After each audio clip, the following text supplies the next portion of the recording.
माफ़ करे। मैं एक पैगाम देना चाहना बड़ी तवज्जो दे नाल जिथों तक मेरी आवाज़ जाए। अल्लाह माफ़ करे साडे नौजवानों दीयां जिंदगियां कित्थे गुजर रही ने, सिर्फ और सिर्फ टिकटॉक दे। ए इंडिया वालों थोड़ा जिहा कोई पानी दा बंद करन दा ते जंग दा एक माहौल जिहा ते गुफ्तगू ते गलबात जरा उजागर होई है। साडे नौजवानों ने इस जंग नूं मजाक अंदर तब्दील कर दिता है। मैं खुद क्लिप इन्हां अखां नाल वेखे ने, कन्नां दे नाल मैनूं सुनाए गए, मैं सुने ने। कारी साहब ए की गल है, मैं कपड़े नवे लै लवां फिर जंग करिया जे, मैं कनक अपनी वड़ लवां फिर जंग करिया जे, मैं नहान चलां किते पानी ना मुक जाए इस तो पहले हजे जंग ना लाया जे। यानी कि जंग नूं तमाशा बना के पेश किया जा रहा है। नौजवानों ए थोड़े जे फेमस वास्ते, लोगों नूं मुस्कुराने वास्ते इस दीन दा मजाक पिया करना है। तेनू नहीं पता घर बैठिया मुफ्त के अंदर तेनों दीन ते मुल्के पाकिस्तान मिल गया है। ये पिछे वेख कुर्बानियां किनियां ने। जंग तो बाद बनता की है नौजवाना, अगर तेरे इलम अंदर होए ते फेसबुक ते यूट्यूब ते व्हाट्सएप के ऊपर, ट्विटर के ऊपर, इस टिकटॉक के ऊपर इस जंग नूं मजाक बना के पेश ना करे। याद रख तू जंग की करनी है, तू तो इन्हां मजाकों चों बाहर निकले।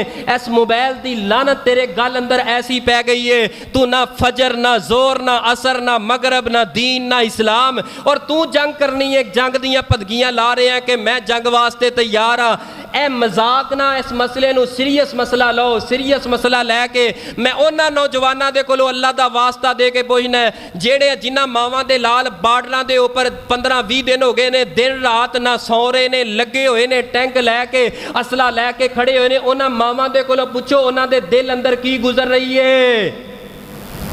जदों ए तेरी जंग दे मजाक वाली वीडियो, ओ मोदी ला जंग, बार बार पैगाम दे ला जंग, असा इंज कर देंगे ला। जदों ए मजाक वाली वीडियो उस मां दे कोल जिदा लाल बार्डर ते वे ओदियां अखां दे सामने आएगी, उस मां दे ऊपर की गुजरेगी कि ए पाकिस्तान दे लोग इस तरह दे लोग ने मेरे पुत्र नूं मरवाना। बिल्कुल ठीक है, शहादत दी मौत है, बड़ी इज्जत वाली मौत है।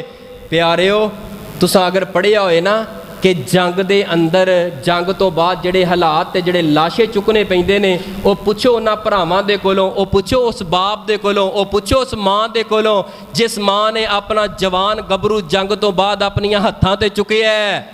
मैं ते हदीस पाक अंदर पढ़िया है, नबी पाक दा एक सहाबी है जिन्हां दा नाम सैयदना जुलाबीब है। ए सैयदना जुलाबीब इन्हां दी शादी हुई है, ना माल है ना जायदाद है ना रंग है, बड़ी मुश्किल दे नाल बस तुक्का लग गया है, शादी हो गई है। नबी पाक ने निकाह करा छोड़िया है एक अंसारी घर दे अंदर। दीन ते इस्लाम दी वजह दे नाल विआह के दुल्हन नूं घर लिआंदा है। अद्धी रात दा वेला आया, पहली रात दुल्हन दे नाल, पहली रात प्यार ते मुहब्बत दीयां गल्लां कर रहे ने। आवाज़ कान अंदर पई है, ओ मुसलमानों, नबी दे सहाब, नौजवानों आओ आगे बढ़ो, जंग का ऐलान हो गया, मैदान जिहाद अंदर जाना है, कुफार का सामना करना है। ते सैयदना जुलाबीब अपनी कंवारी नई नवेली दुल्हन नूं अद्धी रात का वक्त कान अंदर आवाज़ पई है, मैदान जिहाद अंदर गए ने, डट के लड़े ने, बड़े काफरां दियां बोटियां कीतियां ने, हत्ता के आप शहीद हो गए ने।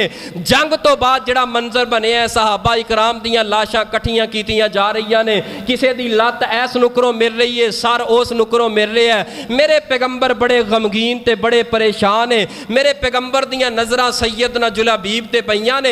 मेरे पैगंबर ने इंज करके ना चेहरे तो बाल हटाए ने, इंज चेहरे नूं साफ करके ते अपने चेहरे ते फेर के पता की आंदे ने, ए मेरे सहाबा जरा मेरे जुलाबीब नूं मेरे हत्थां ते जरा उठाओ ना।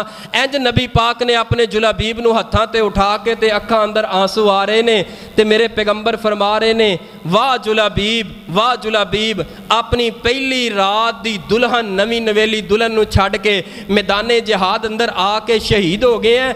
ये ना सोची वाकई शहादत दी मौत बड़ी अजीम मौत है, लेकिन अज तेरी शहादत के उपर तेरे नबी का दिल बड़ा ही गमगीन है, तेरे नबी का दिल बड़ा ही दुखी है। नाल मेरे पैगंबर रोई जा रहे ने, फरमाई जा रहे ने, अल्लाह मैं जुलाबीब दे विचों हाँ, जुलाबीब मेरे विचों है। इस मेरे जुलाबीब ने ऐसी शहादत की मौत पाई है, इन्हें अपनी बीवी छड़ दी है। प्यारिओ जिन्हां ने जंगां ते जिहाद करनियां होंदियां ने, वो इंज दे जिहड़ा ना टिकटॉक ते जंग नूं मजाक नहीं बना ਬਣਾਉਂਦੇ, ਉਹ ਫਿਰ ਆਪਣੇ ਆਪ ਨੂੰ ਤਿਆਰ ਕਰਦੇ ਨੇ ਆਪਣੇ ਫੌਜੀ ਭਾਈਆਂ ਵਾਸਤੇ। ਹੱਥ ਚੁੱਕ ਕੇ ਤਹਜਦਾਂ ਦੇ ਅੰਦਰ ਦੁਆਵਾਂ ਕਰੋ ਜਿਹੜੇ ਬਾਰਡਰਾਂ ਤੇ ਲੱਗੇ ਨੇ, ਇੱਕ ਸਾਰੇ ਮਿਲ ਕੇ ਆਮੀਨ ਕਹਿ ਦਿਆ ਜੇ, ਦੁਆ ਕਰ ਦਿਆ ਜੇ, ਅੱਲਾਹ ਪਾਕ ਸਾਡੇ ਮੁਲਕੇ ਪਾਕਿस्तान ਨੂੰ बुरियां नज़रां दे कोलों बचाए।